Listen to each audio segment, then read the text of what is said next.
um, talaga, hindi niya tayo talaga pinababayaan. There are so many ways kung paano niya tayo isi-save sa mundong ito. There are so many ways na ginagawa niya kung paano natin siya makikilala, kung paano niya tayo mapapasaya, kung paano niya tayo tinuturuan na maging mabuting Kristiyano, kung paano niya tayo minamahal, ipapadama ang pagmamahal sa atin. There are so thousands and thousands of ways na mararamdaman ninyo ang galaw ng Diyos sa buhay natin.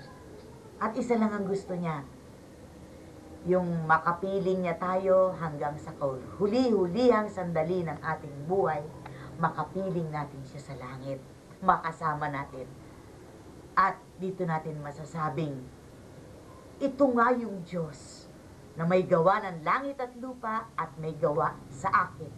Ito ang totoo kong ama, ito ang totoo kong tatay, at ito ang totoo kong tahanan. Pero, mahirap para sa atin na mga tao na nandito pa sa mundo. Parang ang hirap yato na umakyat sa langit. Parang ang hirap yatang makaharap ang Diyos. Parang ang hirap yatang masave. True, mahirap. Talagang ang struggle natin sa mundo, di ba? Dami natin pagsubok, and we don't know how to save ourselves. We cannot without the grace of God. Kung hindi sa tulong niya, hindi tayo masisave. That's why we continue praying na sana tulungan tayo ng Panginoon at bigyan tayo ng grasya na tayo ay tulungan niyang masave. Now, there are so many ways. One of this, kwento ko lang po.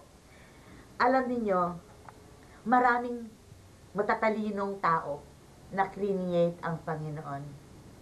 At isa dito, isa sa atin ay pipiliin.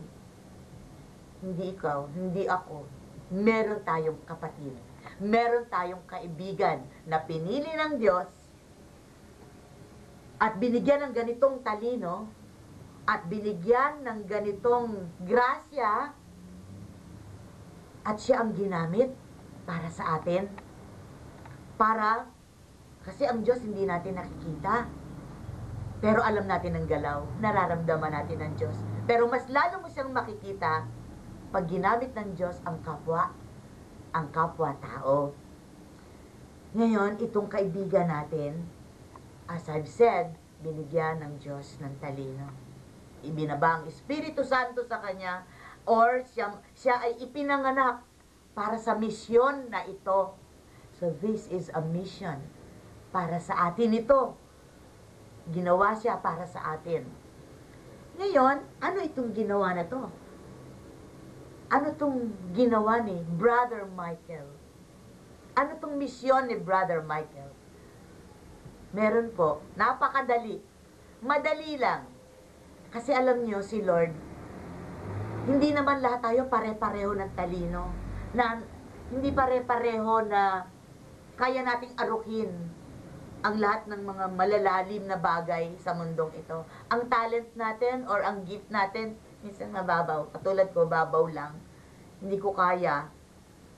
Pero, may ginagawa ang Panginoon na magaan para madali nating unawain, intindihin, madaling mabasa, at madaling maalala. Yan, puro madadali. Through Brother Michael, meron siyang ginawang libro. Ito po, Laugh with God Today. Ito siya, si Brother Michael. Di ba mukhang kengkoy din? Sabi ko sa inyo, ang Diyos, yung madali. Alam nyo, comedy. Kasi at si Brother Michael ay comedian. Pero, malalim. Malalim ang pananampalataya, malalim ang pangunawa pagdating sa doktrina, pagdating sa relasyon sa Diyos. At ito ay binabahagi niya sa atin, itinuturo niya sa atin sa pamamagitan ng librong ito. Na madaling basahin upang madali naman nating mapulot, maunawaan, maisaisip at maisapuso ang lahat ng nilalaman ng librong ito. Ang tema po ay joke, comedy, sense of humor ang kailangan. Pinoy tayo, matindi ang sense of humor natin. Madali nating mauunawaan. Hindi ba nadi-disaster na nga tayo eh. Nagtatawa pa tayo, naijo-joke pa natin ng undoy, naijo-joke pa natin ng typhoon, naijo-joke pa natin ng mga kalamidad. At ang ending, sinasabi natin, Lord, ikaw na po ang bahala. Yan ang Pinoy. At dito, kaya po madali para sa atin ang librong ito sapagkat nakakatawa, joke, may sense of humor, pero may laman. Merong ibig sabihin, merong pagtuturo.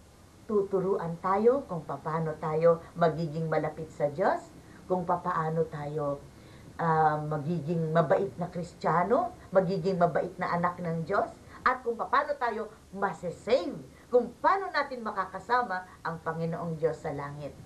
At sa lahat ng mga pagsubok na to sa buhay, naku, mamaniin na lang natin yon kung marunong tayo gamitin at ang mga itinuro ng Panginoon sa atin sa buhay na ito, sa ating paglalakbay dito sa mundo, nandito, kung paano maging mabuting Kristiyano.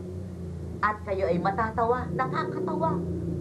Para nang sa ganon, madali natin intindihin at maunawaan.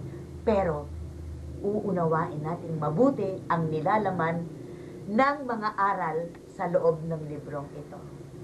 Kaya mga kaibigan, ako po isa, number 1, si Brother Michael. Best friend ko po ito.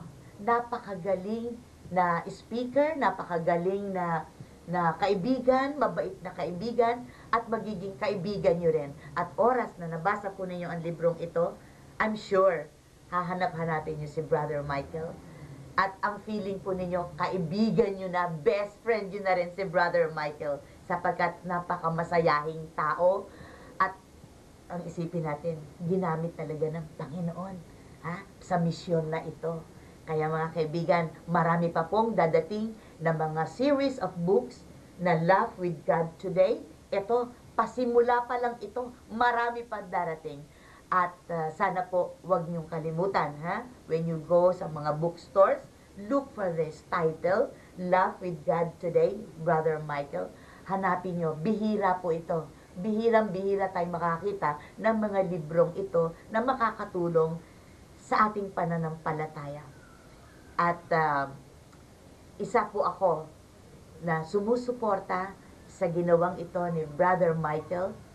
Talagang siya po ay nag-spend ng kanyang time, effort, halos hindi na natutulog para lamang magawa po, makarating sa ating lahat dito sa buong Pilipinas or buong mundo. Mga kaibigan po natin, mga kamag-anak natin abroad. This is a very good Christmas gift sa ating mga pamilya, sa ating mga kaibigan, sa abroad. Napakamura lang. Matatawa na sila, may matututunan pa, mailalapit pa natin sila sa Diyos. Thank you. Love you.